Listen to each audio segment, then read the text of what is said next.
All right, HBCU sports fans, we finally landed her.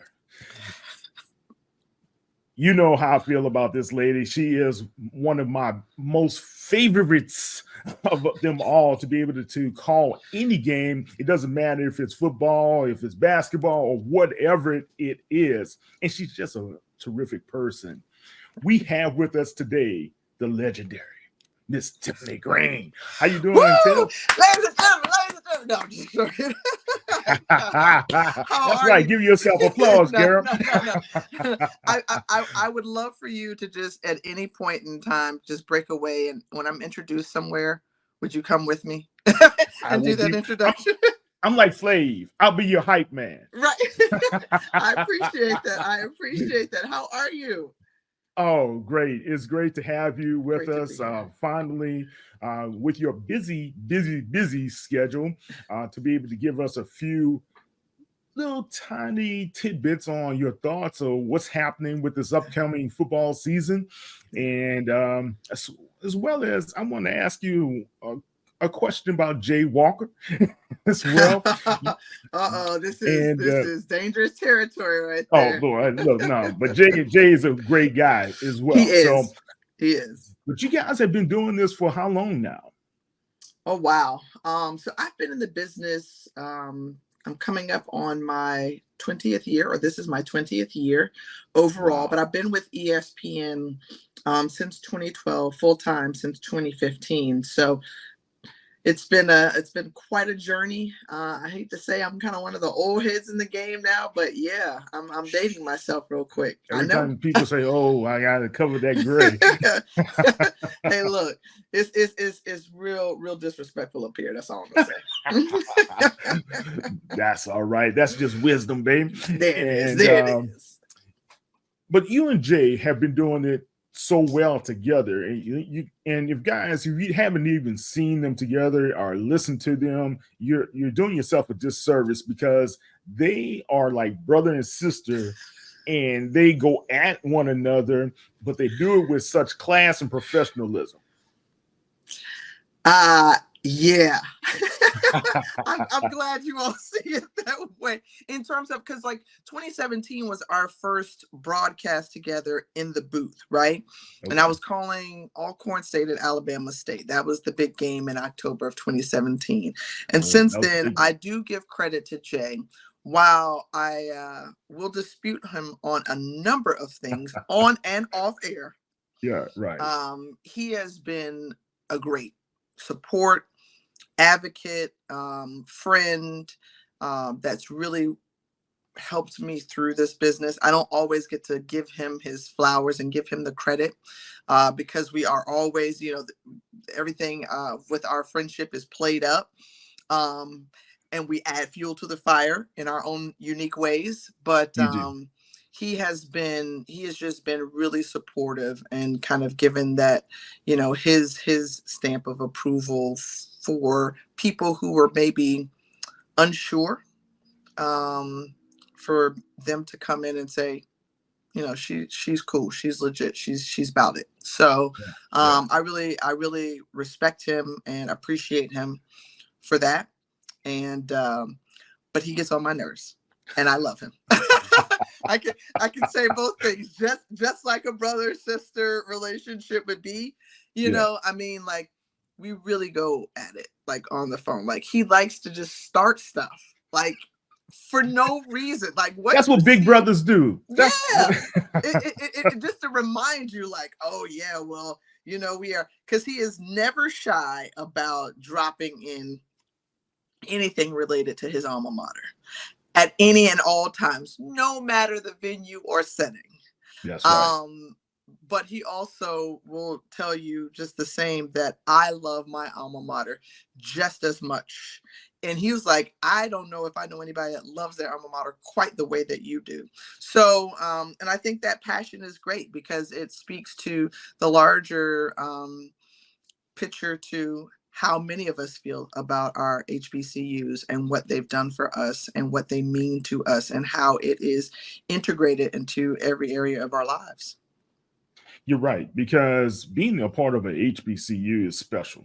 And I think it was a privilege for me, especially my parents. They were HBCU graduates as well as my grandmother as well. So I grew up indoctrinated knowing HBCUs. That's where my heart lied. And attending Morehouse, we weren't a football powerhouse or anything to that nature, of course, but we used to go up to DC and those Bison would whoop up on us every now and then. But the great thing it was the camaraderie and just being together as an HBCU graduate, alumni, whatever you want to call yourself.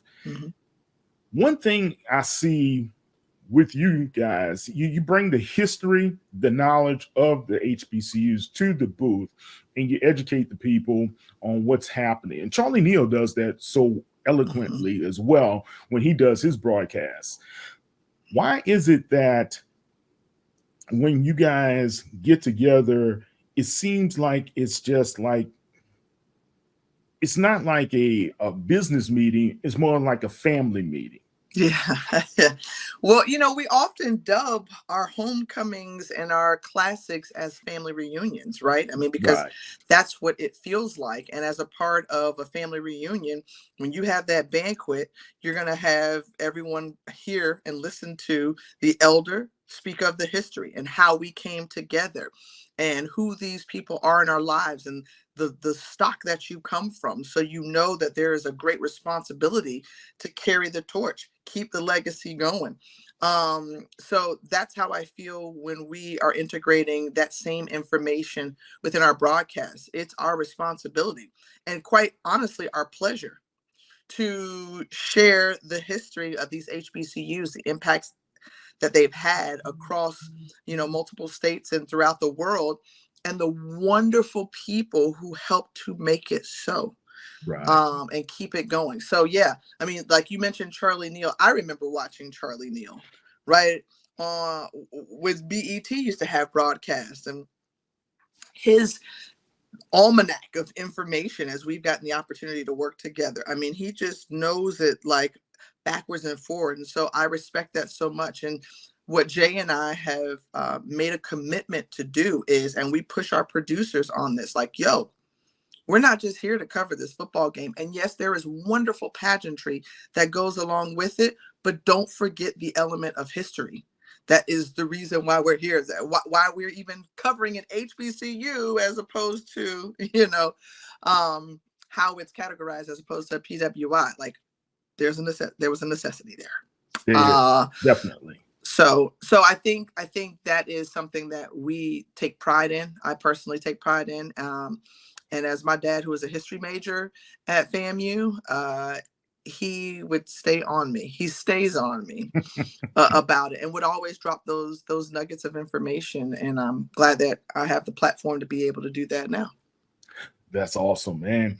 History means a lot, but also what means a lot is the players. And we can't be able to report on any game without the players. People say, well, it's the coaches. No, well, the student athletes that are out there giving it their all each and every week. This year, you guys have a terrific lineup again. I know you guys are calling the Celebration Bowl, but will you guys be doing the MEAC SWAC Challenge as well as the Orange Blossom Classic? Yeah, you named the first two games. We'll get out the gate out and running. We'll see the HBCU defending national champions, Florida A&M, take on Norfolk State in Atlanta for that MEAC SWAC Challenge. And then the following week, a new lineup coming to Miami Gardens with North Carolina Central and Alabama State. Interestingly enough, two teams predicted as favorites in their respective conference and divisions. So I think that it's going to be a hot start to the season, which is so exciting. I even hear that the Circle City Classic is on the docket as well, somewhere in there. The Aggie Eagle Classic. I mean, I don't know. You guys are going deep. Yeah. We're gonna try to cover and see everybody. So I'm excited to call this upcoming season because I think there's so much kind of like uncertainty, even though we know some of the major players are the top teams, but there is still a level of uncertainty that I think I have going into this season about who's going to be there at the end of the year at the Celebration Bowl. Right. And that's what I wanted to get kind of pick your brain a little bit. Yeah, yeah. Because you already talked about the possible preview to the Celebration Bowl when you have Alabama State, Eddie Robinson Jr., he was able to have a coup, so to speak, here in the Texas area to be able to get Andrew Body over Yeah. there in Montgomery. And now you have Rico Dozier. He stole him from Pine Bluff. I know we're not supposed to say stole, but he did recruit him. Yeah. It was a huge pickup. Yeah, that was two huge understated pickups there. Yeah. Yeah. But when you look at the program of Trey Oliver and what those guys have been able to accomplish over the year, I believe Coach has a chip on his shoulder with kind of being overlooked, so to speak. But those programs, talk about how well it is to see two new names or names that are not always mentioned to be elevated to this level at this stage.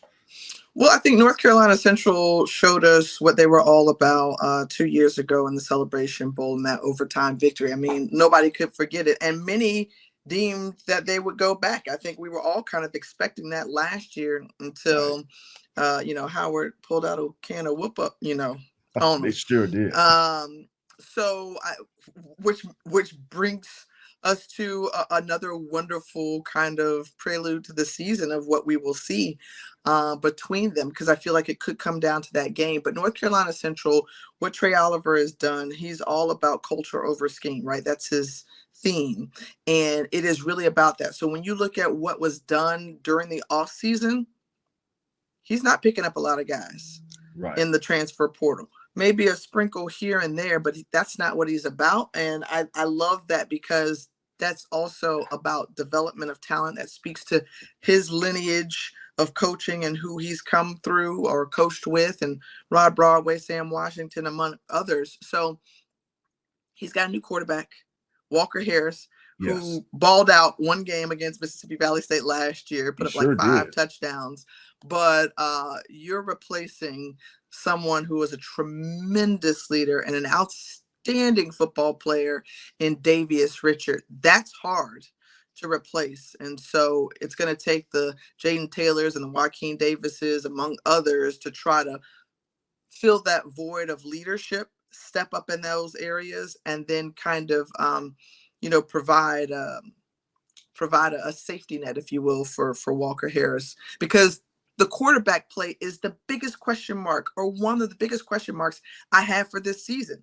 Whether it's North Carolina Central or you have Alabama State, Andrew Body, he had an amazing splash to start his SWAC career when he was at Texas Southern. And then injuries obviously kept him out. Now he's at Alabama State. Okay. So are we going to see the Andrew Body of old, or are we going to see a newer version, a better version of that? I think there's a lot of expectations that fall on his shoulders this year, and quarterback play will be at a premium, because who's going to stand out? Who's going to be that Davius Richard? Who's going to be that Jeremy Musa of this class? Right. And that's a great point, because I know Jay is big on quarterback play, being the quarterback of all time in the MEAC himself. But when it comes to the quarterback play, I always say this, and after covering NFL teams and listening to coaches, if you don't have a quarterback, you don't have much. And your team has to be focused on how that quarterback is going to be able to manage the games. When you look at the SWAC, you look at the MEAC, even if you go to CIAA or SIAC, the quarterback play is up and down. You don't really know who's going to be who. And that's one of the more exciting elements of the season, to see, like you say, who's going to rise to the top there. What are some other programs that you are kind of keeping your eye on as we go forward? And I know the Rattlers are always in your heart, and they're guys always on my radar. So you always know the answer to that. But I know you want them to repeat, right? but how's things going for Coach Cozy right now? I think things are going well. Picked up a few new pieces, including a quarterback from Vanderbilt. So it will be interesting to see just how they figure out the quarterback position. But I think you still have a lot of pieces. You've got Kelvin Dean, last year's Celebration Bowl MVP, returning. You've got some guys up front, both on the offensive and defensive line, who have experience. I love Kendall Bowler, great smile, all swag performer. I think he's going to really get after it this season. But I am most intrigued by two teams, and they are not in the SWAC. They're in the MEAC, and that is South Carolina State. Yes. Under first-year head coach Chennis Berry. I mean, I don't know if any of you all even watched MEAC Media Day, but this guy could sell water to a well. He could get you motivated and ready to run through a wall in no time. He just has that charisma about him. And I think you take over for a legend like Buddy Pugh, and the all-time winningest coach in program history. You've got to get somebody like a Chennis Berry to be that, next in line. And I think he will do great things. I do. I really expect him to do great things, considering the success he had down I-26 at Benedict. I think also Morgan State, they started off the season strong, or like giving people a chance to turn their heads and watch, because they beat Richmond at the start of the season. They were within a touchdown against another FCS school. And I thought, man, they got a shot here. So Damon Wilson, I think, is figuring it out. Once they get their quarterback play again in order, because their defense is strong and solid, and the Bears are out of hibernation. They are here. And so I think this will be a pivotal season for them in Baltimore. I'm also curious about Alcorn State. Right. So I feel like the Braves have been knocking on the door, right on the cusp. And Cedric Thomas knows how to get his guys to play for him. They always play tough and hard for him, no matter where he's been, either as a head coach or a coordinator. So I think Alcorn State could be very interesting. And I'm waiting for some team to emerge out of the West. Right. Now, that's funny you say that because, here in Houston, I cover PV as well as Texas Southern on a regular basis. And Coach Bubba McDowell, he did take his team to the SWAC championship. He was right there, a game away from the SWAC championship the year before. Do you think those guys are being overlooked? I think you have to consider them because of where they've made it. But I feel like the way the season is played out in the final, 3 to 4 games over the last couple of years, it's kind of been like, okay, somebody loses back. I don't want to say a backdoor, but certainly they have benefited from the end some of significant losses. Some significant losses, right? I'm ready to see if he can lead his team, or what team in the West can stand out and dominate and stake claim to the West, much like we saw Alcorn State do it in the East for a number of years. And I think Prairie View's in that conversation, obviously. Grambling has a lot of high expectations, with Miles Crawley at quarterback, but a new head coach. Southern always comes to play. But again, a new head coach been in the system. So I think those are to me, the top contenders, but it's up for grabs. Like, I can't tell you that I feel like there is this incredibly strong front runner.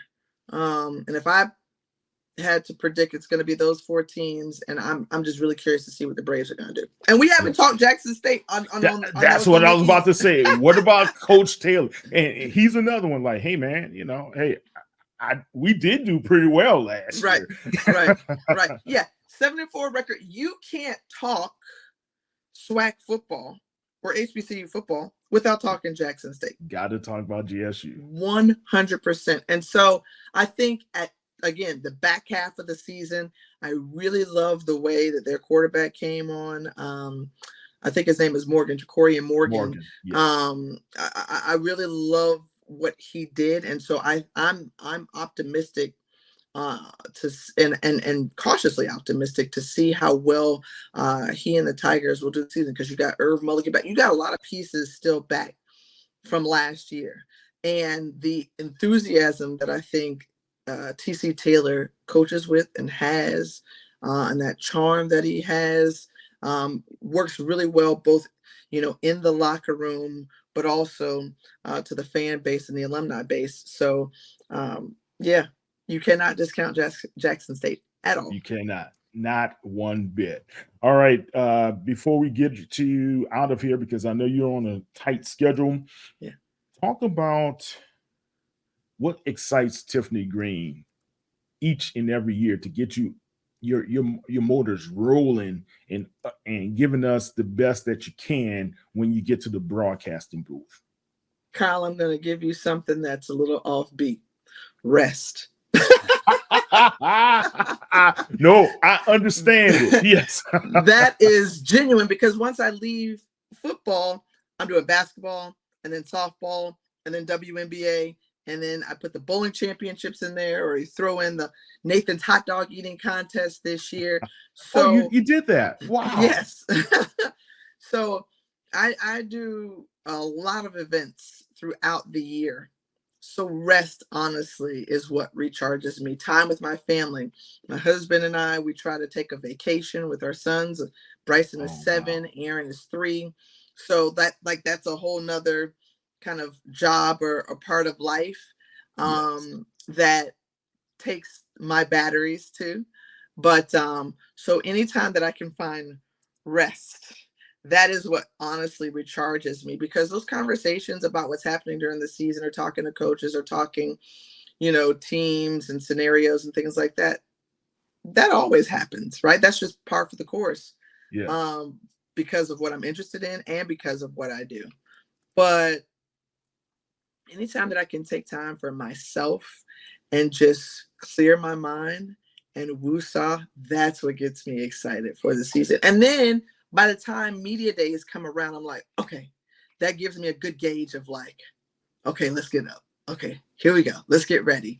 And then once we have these production meetings and such, it's like, all right, we're back into the swing of things. But I'd say the turning point for me is usually, how do I feel at media days? If I feel really good at media days, I'm like, okay, I'm ready. And if I don't feel as strongly, or maybe a little sluggish, then I'm like, okay, I need a little bit more rest. Let me get my peace. Yeah. And then I'll get right and be ready to go. Yeah. Because I got to bring energy, Kyle. I got to bring energy. Rest is understated. My doctor forced me to take some time off this past week. He said, "Hey, Miss Mosley, you're doing too much. Oh, see there? Get some rest. Get some rest. Get some rest." All right. I got to ask this question. Mm-hmm. Cheryl Miller talked about the WNBA contract. She felt as though, in her opinion, that the $2.9 million was below par. Of course, where they have come from, that's in some people's minds, they will say that's excellent. But how do you feel about what's happening with the WNBA? And is that number below the standard where it should be? Well, I think there's always obviously room for more, and more can be given. But I trust that the powers that be are working hard on behalf of women to negotiate the best opportunities for these world-class athletes. I think what we have seen in terms of the moment and the momentum and the movement that has taken place throughout women's sports over the last 12 months has been astounding and beautiful. Outstanding, right? Yes. I mean, This is, as Bill Burr would say, this is what we play for. Exactly. But also, when you've called these games, you've seen these ladies firsthand. Mm-hmm. Has there been a difference over the past couple of years from the talent that you've seen all these years to where we are today? Well, you know what? I have to say, and this is a conversation I have with my husband all the time and other guys, because the product has been there. It's been there. Think back to the Minnesota Lynx and their dynasty, and Maya Moore, who is my favorite WNBA Houston player. Comets. The Houston Comets prior to that, who came out the gate like bang. 4 in a row, baby. Thompson, Cynthia Cooper, Cheryl Swoops. We've seen the talent already be there. I think what has happened is the machine, if you will, has kind of gotten a hold. The grassroots level of interest has taken root even greater. And because social media can grow your brand so quickly,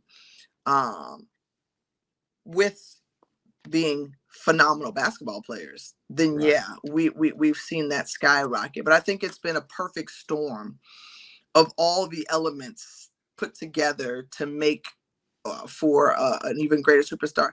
And all of the knocking and pushing and conversations behind the scenes from women on the inside, women on the outside, and those ally men and decision makers to say, okay, wait a minute, there's something here. Yeah. This is worth investing in. You know, sometimes it takes a moment for the light bulb to go off, Mm. or for people to really see the value, things that you know that were already there, right? I mean, that's kind of sometimes, and I please, this parallel will not be fair, but you know, it's very similar in the sense that we've had a great product and brand at HBCUs for a very long time. We've Long been time. doing great things, and we've been knocking on the door and saying, hey, provide more coverage, more exposure, because when you do, watch what happens. Look what you'll learn. Look what you'll learn to appreciate and enjoy.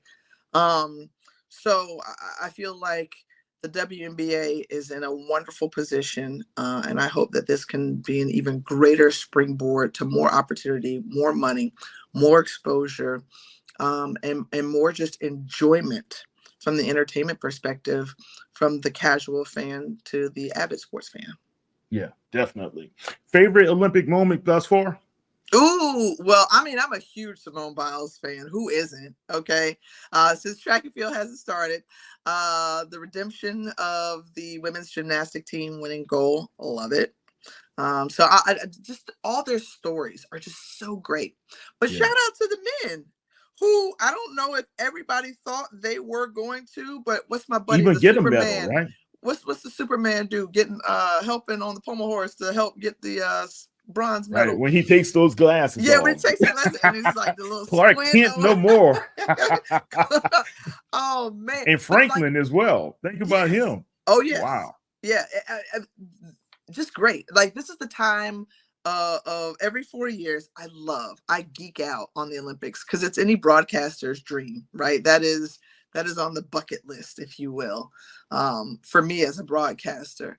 But Yeah. I'd also just love to go as, you know, as a fan. And I sit there and watch all elements. All elements. I was watching the Kevin Hart, Kenan Thompson, their Olympic highlights, and love Flav and Snoop Snoop. Dogg, Flav. Yeah, you know what I'm saying? Like Yeah. Peyton Manning and Kelly Clarkson. I thought that was an interesting pairing, but a good pairing for the opening ceremonies. Mike Tirico, ever so solid. If we could all just be as Smooth. smooth That's and Mike. knowledgeable. I mean, this dude is a straight vault, right? Yeah. Maria Taylor, just getting the insights from the players and bringing her great personality to it. Zora Stevenson, I'm shouting all of them out because Maria and Zora are friends, and I love to uplift women in the business. But I can't wait to see track and field next, though. I'm ready for it. And I would be remiss to not speak about Simone Manuel and the accomplishments Oh, she's yes. done, because Yes. I In went to the pool. high school and we graduated together with her parents. What? Mark and Sharon. Yeah. Yeah. And they are HBCUs themselves, attending Xavier University in Louisiana. So Ah, yeah. So I she didn't know has that lineage. she got that HBCU lineage. lineage. Yes. And she is representing very well for us in the pool, for sure. Definitely. All right, Tiff, how can everybody find you? What's going to be the next thing we see you on? This is the MEAC SWAC Challenge, correct? No, actually, it's going to be a WNBA game right after the good. Olympic break. So it's the New York Liberty taking on the Los Angeles Sparks, 9 p.m. on that's a good ESPN game. on August 15th. All right, awesome. Yeah. Guys, that's the fabulous, legendary, and incomparable Tiffany Greene. Thank you so much. Thank you for being with us today. Thank you, Kyle. I've enjoyed this conversation. I just kept talking, but you do that. So I appreciate you. I love you. You take care. Guys, Kyle T. Mosley, HBCU Legends on Sports Illustrated. Check us out at HBCU Legends, as well as you can check me out at KTMOZE on all the social media platforms. That's Tiffany Greene. I'm Kyle T. Mosley. Thank you for listening and thank you for following. Take care.